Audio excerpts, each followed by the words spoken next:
pesquisa Ibope revelou que em projeções de segundo turno, o Bolsonaro empata tecnicamente com o Alckmin e Haddad, perde do Ciro do Gomes e vence da Marina, né? É um cenário bastante conturbado, né? Por que essas simulações parecem tão confusas, já que o candidato do PSL vem crescendo nas pesquisas, né? Não é nem que está estável, na verdade, ele cresce nas pesquisas, a cada pesquisa. Boa noite. Boa noite, Sueli, boa noite a todos. Há um erro, não é um erro, vou dizer, um erro mesmo de interpretação da rejeição e da votação no segundo turno. Isso, há uma unanimidade, as pessoas não sabem o que falar. Quando vem o Haddad empatado com o Bolsonaro no segundo turno, o Bolsonaro perdendo para o Ciro Gomes, perdendo para a Marina, e fala, mas peraí. Ganhando da Marina. Ganhando da Marina e perdendo para o Alckmin, né? Então, o que está lá, né, no final da intenção de votos. Então eu vou explicar, eu gostaria que vocês prestassem muita atenção, porque isto é um pouco matemático, e tem uma subjetividade para vocês entenderem o que está acontecendo, perfeito? E eu vou dizer exatamente a tendência que se configurou hoje, né, que se configurou por essa pesquisa que vocês acabaram de ver. Então vamos lá. Nós temos aqui na esquerda, hoje, o Haddad, que subiu em função dos votos do Lula, que o Lula não é mais candidato, então você justifica essa ascensão. O Haddad, matematicamente, como a gente usa no mercado financeiro, ele tem uma resistência e tem um suporte. E ele está entre a resistência e o suporte. Qual que é a resistência do Haddad, Sueli? A resistência do Haddad é exatamente 22%. Se ele romper essa resistência, for para mais, significa que o Bolsonaro pode não ganhar no primeiro turno. Se ele cair de 17 pontos, significa a chance maior do Bolsonaro ganhar no primeiro turno. Então o limite do Haddad é 22%. 22%, que é os votos que o PT sempre teve. O Bolsonaro estava tentando romper a resistência de 25%. E ele rompeu essa resistência. Então significa o quê? Que os 25% passou a ser um suporte. Então agora a gente não sabe qual é o teto do Bolsonaro. Bom, explicado isso, eu vou interpretar aqui o que acontece. Então nós temos na esquerda o Haddad, que está mudando o discurso, porque ele quer vir para o centro, né? Ele quer vir para o centro para pegar voto da direita do Bolsonaro. Quais foram os sinais que ele deu? Primeiro ele disse o seguinte, eu não vou soltar mais o Lula,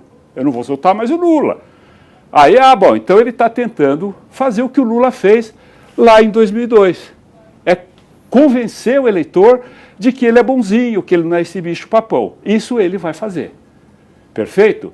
Esses aqui, Ciro Gomes, Marina, Alckmin, Henrique Meirelles, João Amoedo, já foram todo para o vestiário. Já não estão mais no campo de batalha. E eles estão tentando voltar para o campo com estratégias erradas. Por exemplo, o Alckmin diz assim, pessoal, vocês têm que votar no Haddad. Pô, o Alckmin dizer isso?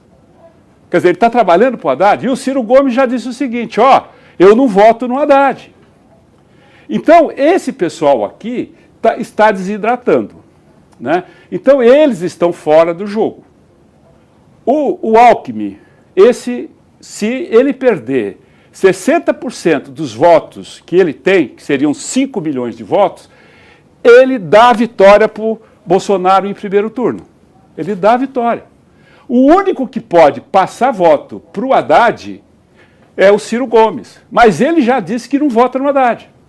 Então o cenário, ele vai polarizar entre direita e esquerda e está pintando a vitória do Bolsonaro. E os eleitores da Marina têm uma tendência de ir para qual lado da UDI? Bom, parte pode ir para o Haddad e parte para o Bolsonaro.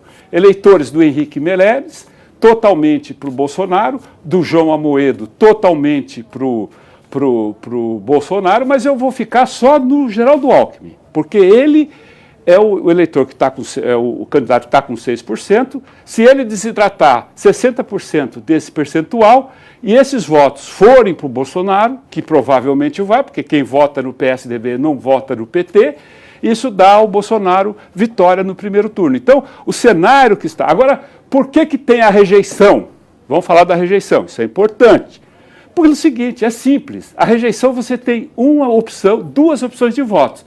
Então se perguntam para alguém que vota no Haddad, em quem que você não vota? Ele vai falar no Bolsonaro.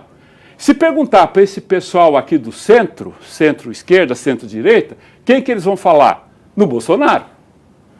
Porque eles estão adotando esse pessoal. Então esses votos é totalmente sem nenhum valor para o segundo turno. Não tem valor nenhum. Porque esses candidatos que estão votando hoje no Bolsonaro, se o Bolsonaro atingir um patamar nessas pesquisas, ele passa então a ser majoritário para ele vencer essa eleição no primeiro turno. Então, a questão do voto do segundo turno, esqueçam, não tem nenhum fundamento matemático e teórico, porque o Instituto fala assim, em que você não vota? Ele fala, eu não voto no Bolsonaro, se ele está daqui para cá. Se ele está daqui para lá, ele não vota no Haddad. Então, esse critério, a hora que esse pessoal aqui, que já está no vestiário, eles vão tentar voltar para o campo, não vão conseguir voltar, a hora que isso se configurar, então a briga fica mais justa. Então, por isso que o Haddad tem uma rejeição alta e por isso que o Bolsonaro tem uma rejeição alta. Mas isso não será fator impeditivo, né, para que a eleição tenha uma complicação no primeiro turno. Então, se der segundo turno, o Haddad não ganha. Por quê? Ele tem que romper uma barreira de 26% dos votos. O Bolsonaro, com a situação de hoje, ele precisa de 5 milhões de votos. E ele vai buscar esses votos do Alckmin, porque o Alckmin está cometendo erros enormes na campanha. E isso vai se configurar, talvez, agora, nessa pesquisa que sai daqui a pouco, não sei se já saiu, do Datafolha. Amanhã então, a gente vai falar disso. O Bolsonaro rompeu a resistência, vai para cima, o Haddad ele tem que romper 22%. Se ele não romper 22% e o Alckmin desistir atrás 60%, o Bolsonaro ganha no primeiro turno.